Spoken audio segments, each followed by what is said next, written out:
लेकिन इस बार गार्ड बिना कुछ कहे चला गया। लेकिन असलियत तो ये थी कि सुजुकी अंदर था ही नहीं, वो तो छिपकली बनकर छत से चिपका बैठा था। वो जेल से भागने के लिए सही मौके के इंतजार में था। गार्ड के जाने के बाद वो धीरे धीरे ऊपर तक पहुंच गया। उसने छत की एक खोखली जगह पर मुक्का मारा और वहां से भाग निकला। जब गार्ड्स को पता चला तो उन्होंने तुरंत सायरन बजा दिया। वार्डन को भी खबर पहुंचा दी गई और वो तुरंत जेल के लिए निकल गया। अगली सुबह पुलिस वाले सुजुकी को पकड़ने का प्लान बना रहे थे, तभी वार्डन भी वहां पहुंच गया। उसने कहा कि सारे प्लान छोड़कर सिर्फ एक टीम पास की ट्रेन की पटरियों पर भेज दो। ऑफिसर्स को भी लगा अरे बूढ़ा हो गया वार्डन, दिमाग सटिया गया इसका, अरे वो पागल थोड़ी है, हर बार सेम जगह जाएगा। लेकिन जब वार्डन ने उन्हें विश्वास दिलाया कि उसे 100% भरोसा है कि सुजुकी वहीं मिलेगा, तो उन्होंने उसकी बात पर भरोसा करके टीम भेज दी और उसकी बात सच भी निकली। सुजुकी को एक बार फिर से ट्रेन की पटरियों पर पकड़ लिया गया। जेल से निकलने में तो ये चाचा चौधरी बन जाता है, कंप्यूटर से तेज दिमाग। बाद में क्या हो जाता है इसे, क्योंकि वार्डन की सूझबूझ की वजह से सुजुकी पकड़ा गया तो उसके काम से खुश होकर उसे प्रमोट कर दिया गया। अब वो एक बड़ा ऑफिसर बन चुका था जो देश की सारी जेलों में जाकर कैदियों की हालत की चेकिंग करता था। उधर सुजुकी एक बार फिर से भाग निकला और फिर से पटरियों पर पकड़ा गया। हर साल उसे एक नई जेल में भेजा जाता जिसमें और ज्यादा टाइट सिक्योरिटी होती, लेकिन वो हर जगह से बचकर निकल जाता था। इसी वजह से मीडिया ने उसे स्टार भगौड़े का खिताब दिया और वो पूरे देश में मशहूर हो गया।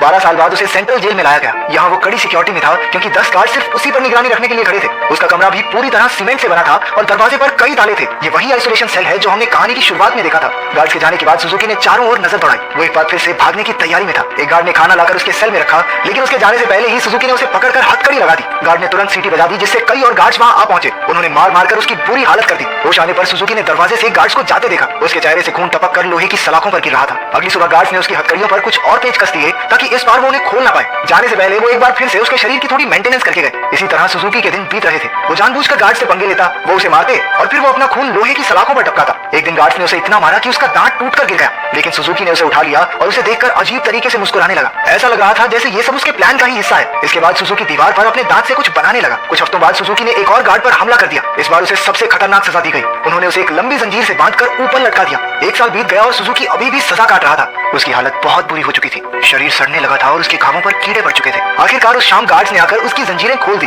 पूरे 1 साल बाद उसे चैन की सांस आई थी। उधर पुराना वार्डन मिस्टर कानेमुरा वहाँ की जांच करने पहुंचा। उसने आइसोलेशन सेल में जाकर देखा कि सुजुकी की हालत बहुत खराब थी, लेकिन वो उसे नजरअंदाज करके वहाँ से चला गया। इसके बाद वही रात आई जहाँ से कहानी की शुरुआत हुई थी। जब बाहर बिजली कड़कने लगी तो सुजुकी ने अपने प्लान को अंजाम दिया। उसने अपना दांत निकाला और हथकड़ियों के पेंच खोलने लगा। असल में सुजुकी दीवार पर दांत से कुछ बनाता नहीं था, बल्कि वो तो उसे घिस घिस कर तीखा कर रहा था ताकि उसके इस्तेमाल से पेंच खोल सके। हथकड़ियों से आजाद होकर उसने दरवाजे पर जाकर लोहे की सलाखों को धक्का देना शुरू किया। लगातार खून टपकने की वजह से सलाखों पर जंग लग चुका था। कुछ ही पलों में सलाखें टूट गई और सुजुकी जेल से फरार हो गया। इसके